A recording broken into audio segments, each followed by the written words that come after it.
දැන් අද මම ඩිස්කස් කරන්න යන්නේ ස්ටාෆ් ලට විතරක් දෙන්න පුළුවන් ඩිස්කවුන්ට් ස්කීම් එකක් දාලා තියෙනවා නම් බිල් කරන වෙලාවේ ඒක වැලිඩේට් කරන විදිය. එතකොට අපි ඉස්සෙල්ලම පළවෙනි පාර ඇඩ්මින් කෙනෙක්. ඒ කියන්නේ එකපාරක් කන්ෆිගරේෂන් හැමදාම කර එකක් නෙවෙයි ජීවිතේට එකපාරක් කරන එකක් තියෙනවා. ඒක තමයි ඇඩ්මිනිස්ට්‍රේෂන් ගිහිල්ලා මැනේජ් ප්‍රයිසිං ගිහිල්ලා මෙතන තියෙනවා මැනේජ් ඩිස්කවුන්ට් ස්කීම්ස් කියලා ටැබ් එකක්. ඒකේ යටතේ තියෙනවා ඩිස්කවුන්ට් ස්කීම්ස් කියන බටන් එකේ ක්ලික් කරාම අපේ තියෙන ඔක්කොම ඩිස්කවුන්ට් ස්කීම් වැටෙනවා. දැන් උදාහරණයක් මේ හොස්පිටල් එකේ මෙම්බර් තියෙනවා, VIP තියෙනවා, ස්ටාෆ් තියෙනවා, MRI ලෝන්ච් තියෙනවා. දැන් මෙන්න මේකෙන් ස්ටාෆ් කියන ඩිස්කවුන්ට් එක. එතකොට මේ ස්ටාෆ් කියන ඩිස්කවුන්ට් එක ස්ටාෆ්ලට දෙන්න පුළුවන්. අපිට ඕන නම් මේකට ඩිස්කවුන්ට් ස්කීම් දෙක තුනක් හදන්න පුළුවන්. ඒක තමයි ස්ටාෆ්ලා වෙල්ෆෙයාර් වලදී දෙන ගාණ. ඒ කියන්නේ සල්ලි ගන්නෙ නෑ. ඒක යාගේ වෙල්ෆෙයාර් එකෙන් කොටසක්. ඒ වුණාම ස්ටාෆ් අයට ක්‍රෙඩිට් දෙනකොට තව ඩිස්කවුන්ට් ස්කීම් එකක් හදන්න පුළුවන්. එහෙම නැත්නම් අපිට පුළුවන් මේ ස්ටාෆ් වෙල්ෆෙයාර් වලට හදන්න. දැන් මෙතන ඇත්තටම ස්ටාෆ් කියලා දෙන ස්ටාෆ් වල වෙල්ෆෙයාර් වලට හදපු එක. හැබැයි ඒකේ වැලිඩේෂන් රූල් එකක් හැටියට දෙනවා ස්ටාෆ් රික්වයර්ඩ් කියලා. ඒ කියන්නේ මේ ඩිස්කවුන්ට් ස්කීම් එක හදනවා නම් අනිවාර්යයෙන්ම බිල් කරන වෙලාවේ ස්ටාෆ් කෙනෙක් දාලා තියෙන්නම ඕන. එතකොට මේක තමයි පළවෙනි කන්ෆිගරේෂන් එක එකපාරක් කරනවා. හරි දැන් මේක කරලා තියෙන්නේ. දැන් අපි යමු බිලින් ෆෝ ෆාමසි ගිහිල්ලා නිකම්ම අපි මෙතන ෆාමසි සේල් එකක් කරන්න යමු. එතකොට කොහොමද මේක වැලිඩේට් වෙන්නේ කියලා බලන්න. මම එක බේදක් දානවා SART 25. මෙතන quantity එක අපි දෙකක් දාමු. දාලා මම මෙතන කෑෂ් දීලා ඩිස්කවුන්ට් ස්කීම් එක දානවා ස්ටාෆ් කියලා. නමුත් මේක හරිනම් වැලිඩේට් වෙන්න විදියක් නැහැ. මොකද ස්ටාෆ් ඩිස්කවුන්ට් කෑෂ් වලට දෙන්න බෑ. ස්ටාෆ් වෙල්ෆෙයාර් වලට විතරමයි දෙන්න පුළුවන්. අනිවාර්යයෙන්ම මේ කන්ෆිගරේෂන් එක අනුව මේ පේෂන්ට් කෙනෙක් තෝරන්න ඕන හින්දා මේකේ ඒක අනිවාර්ය නෑ. මම මෙතන පේෂන්ට් කෙනෙක් තෝරනවා මේක අනිත් ඒවා පෙන්වන්න ඕන හින්දා.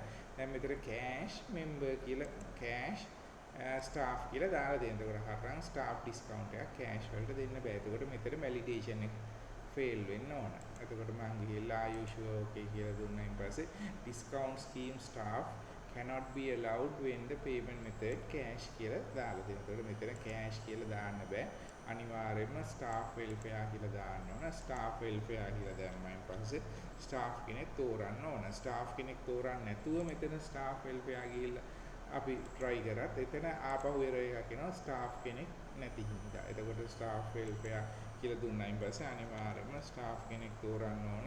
එතකොට එයාගේ තියෙනවා 2323.55 වෙල්ෆෙයාර් යුටිලයිස් කරලා දෙනවා. හැබැයි යට 22500ක් එන්ටයිටි.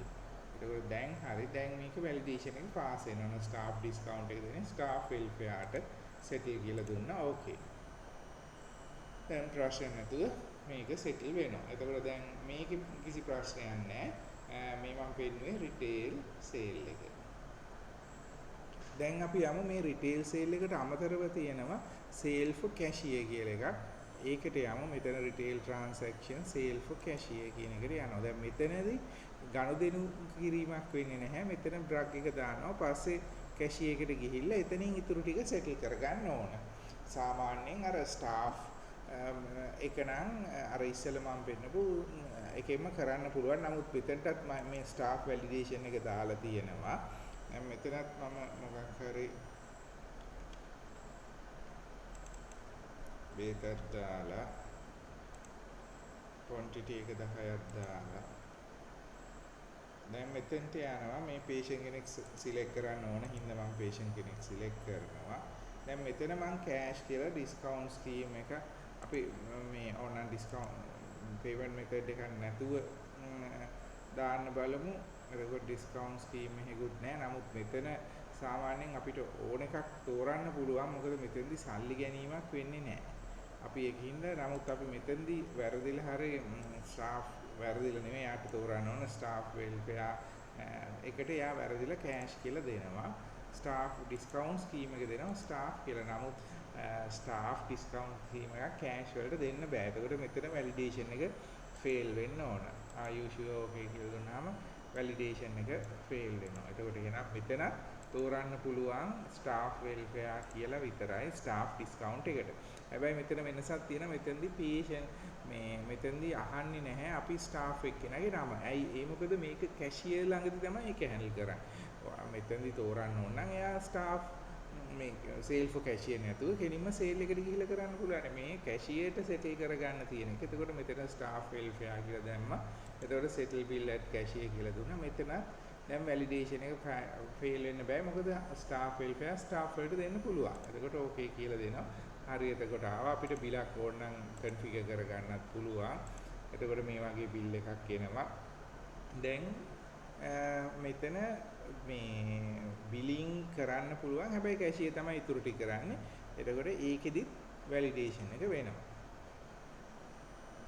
ඊළඟ වැලිඩේෂන් එකේ ඉන තැන තමයි මේක කැෂියර් සල්ලි ගන්න දැන. එතකොට එයා යන්නේ කොහෙටද? කැෂ් OPD බිල් එක OPD මෙනු එකට කැෂියර් ගිහිල්ලා මෙන්න මෙතනින් යන විදිහට accept payments for pharmacy bills කියන එකට යනවා. ගිහිල්ලා search all කිව්වහම බිල් ටික පෙන්නනවා. මේම ගෙවපු බිල්, මේක ගෙවන්න තියෙන බිල්.